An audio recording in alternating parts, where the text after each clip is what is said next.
पाक Saudi investment company के vice president major retired Waqar Ali Shah हादसे के दिन यहाँ मौजूद थे। इस टावर के head of security major retired Saeed ने उस दिन अपने आप को उन हंगामी हालात में पाया जिनके लिए वो पूरा साल हर रोज़ ड्रिल सुपरवाइज करते हैं।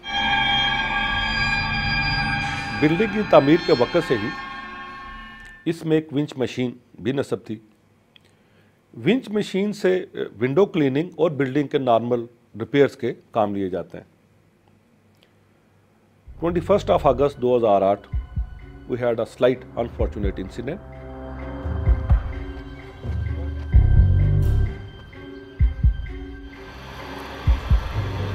There was a technical fault and winch machine operator जो कि पिछले 15 साल से उस पर काम कर रहा था, he happened to fell down.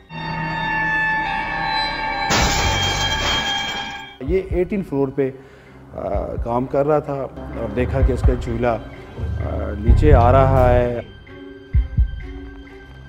फ़ौरन हम उसके पास गए, इसको हमने फ़ौरन ही उठाया। उठाते ही फिर क्योंकि इसका हेड काफ़ी सीरियस इंजरी था, ब्लड खून इसका सर से निकल चुक रहा था, ये खुद बेहोश हो चुका था।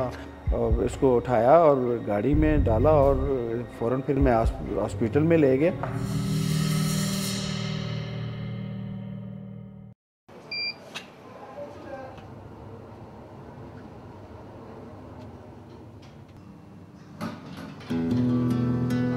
मोहम्मद रफ़ीक 18वें फ्लोर से गिरने के बाद आज फिर सऊदी पाक टावर की छत पे आया है।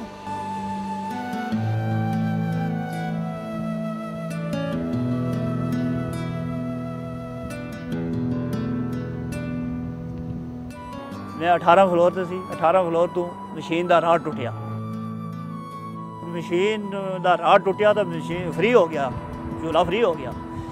मैं क्या कि बस यानी स्पीड में जा रहा था तो कलमा पड़ा कि मैं मर गया। बहुत तो वाक़या हो जाती ना, इतनी स्पीड में बंदा जावे।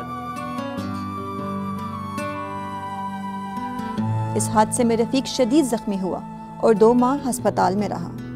इसका जिंदा बच जाना एक मौजज़े से कम नहीं। वैसे उस वक्त मैंने पता नहीं चलिया कि मैंने चोट कितने लगी, कि वशी तारी हो गई सी। और अस्पताल में भी मैंने नहीं पता चलिया कि मैं किथे नहीं है जी। और इतनी गुना मैंने मेडिसिन दी कि मैं यानी कोई किसी को पहचान भी नहीं सी सकता। कार तकरीबन कोई 4 दिन बाद फिर मैंने होश आई, सही पता चलिया और मैंने देखा यार मेरे है कि, और वो देखा कि मेरा माथा टुटिया, मेरी जड़ा ना गिट्टे टुटे। उतों पता चलिया कि वो मैं यार मेरा ये एक्सीडेंट होया। कोई यकीन ही नहीं करता था कि ये 18 फ्लोर से गिरा है और डायरेक्ट आके ज़मीन पे हिट हुआ, इसका चूल्हा हुआ है और सीरियस ज़ख्मी है और इसकी सर की हड्डियां टूट चुकी हैं, पाँव और टांगें भी कुछ फ्रैक्चर इसकी हो चुकी थी। तो ये कैसे हो ही नहीं सकता कि ये बचेगा। नो बट कोई बिलीव ही नहीं करता था। आम दिनों में ये मशीन कई मन वज़न उठाने चढ़ाने के लिए इस्तेमाल होती थी, पर जिस दिन ये हादसा हुआ इस मशीन का फौलादी रॉड ऐन उस वक्त टूट गया जब रफ़ीक 18वें फ्लोर पर काम कर रहा था। रफ़ीक के लिए कल का दिन बहुत अहम है। एक नई मशीन नस्ब हो चुकी है और कल रफ़ीक 2 साल बाद इस बुलंद इमारत के शीशे साफ करेगा।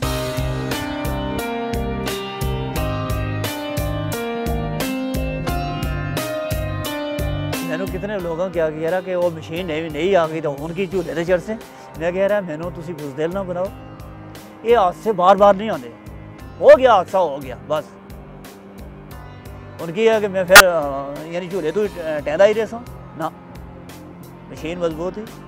हो गया हादसा अचानक और खुदा ने ज़िंदगी भी दी थी। इसके बावजूद भी मैं कहूँगा कि यार मैं झूले तो चढ़ना, यार वो मैं टह जासा, कि पता मैं रोड क्रॉस करा एक्सीडेंट हो जाए, मैंने कोई गड्डी वाला मार जाए।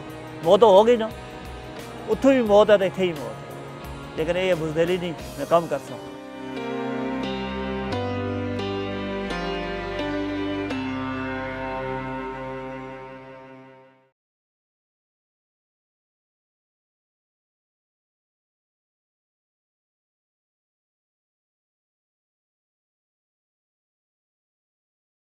रफ़ीक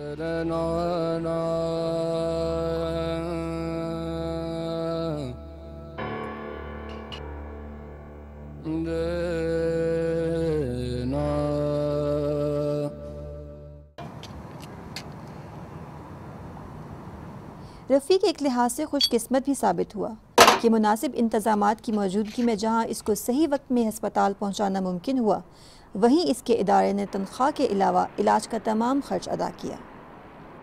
मगर मजमूई तौर पर इन मज़दूरों से काम लेने के लिए इदारे या ठेकेदार अपने आप को किसी भी ऐसे तहरीरी मुआहदे से आज़ाद रखते हैं जो हादसे की सूरत में नुकसानात का खर्च उठाने के ज़िम्मेदार का तयन कर सके। ठेकेदारी निज़ाम है और ठेकेदारी निज़ाम में ये है कि हमें जो उनको मिल रहा है वही हमें दे रहे हैं, उनका भी कसूर कोई नहीं है। गवर्नमेंट ने जो ऐलान किए थे सैलरी बढ़ाने के, वो भी उन्होंने कोई नहीं, उसका रिस्पांस भी कोई नहीं दिया। फिर मालका तो नहीं ना आखना भी चलो अं पैसे दे के जान लिया दईए इन्हों की, उन्होंने चलो मर गया ये हुण मर गया तो दिओ घर वाले वापस, यह रौला है। बाकी यही तो कम जड़ा करन डे हुण अल्लाह मालक है, जिस तो अगर अच्छी मिलेगी तो ज़रूर करेंगे, अगर नहीं मिलेगी तो फिर अल्लाह मालक है, जो होएगा वो वेखे जाएगा सारा कुछ।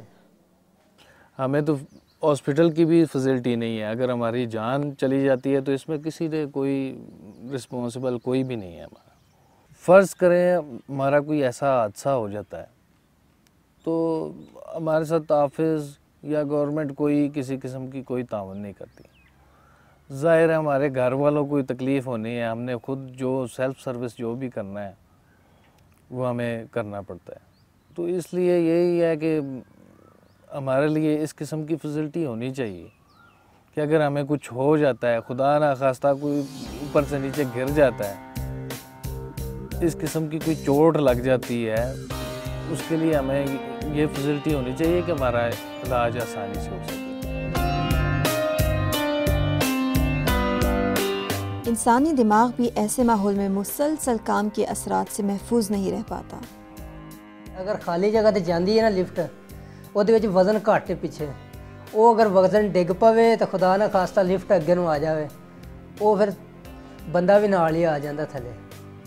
तो अगर वजन ना डिगे तो फिर वो जो डोलती है भी लिफ्ट, लेकिन वो बंदा है कि डर जाता उसे तो मुराद के डर जाता है। अगर वो खाली जगह ते आके हिले ना फिर वो डर जाता बंदा, आंदा कि पता नहीं यार की होना है, इत्थे किते गाह ही ना डिग पवां मैं।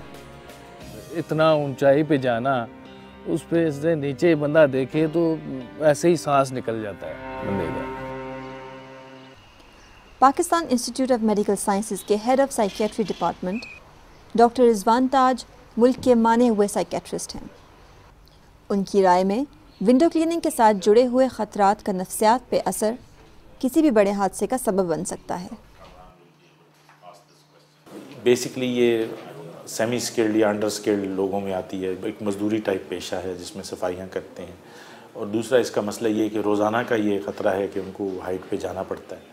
तीसरी बात ये है कि एक आइसोलेटेड एक्टिविटी, यानी कि अकेले रहते हैं, वो अकेले काम करते हैं और कोई इंटरेक्शन नहीं है। एक नॉर्मल जो रूटीन में एक इंसान जॉब करता है जिसमें बहुत सारे लोगों से मिलता है, इकट्ठे बैठ के गप्पे भी लगाते हैं, बातें भी होती हैं, शेयरिंग होती है, वो चीज़ इसमें नहीं है। तो थोड़ा सा आइसोलेटेड सा प्रोफेशन है।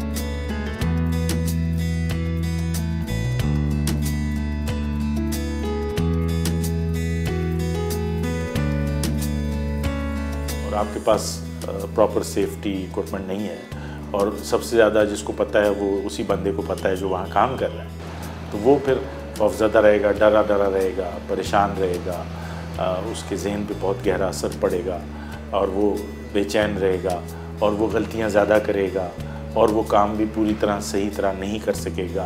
तो डेफिनेटली जहनी दबाव तो उसको पड़ेगा और उसके असरात भी उस पर होंगे। ये मजदूर अपने पेशे में मौजूद ख़तरात से आगाह हैं, मगर ये भी जानते हैं कि भूख और बेरोज़गारी निस्बतन ज़्यादा मोहलिक ख़तरात हैं और उनके पास ज़्यादा रास्ते नहीं।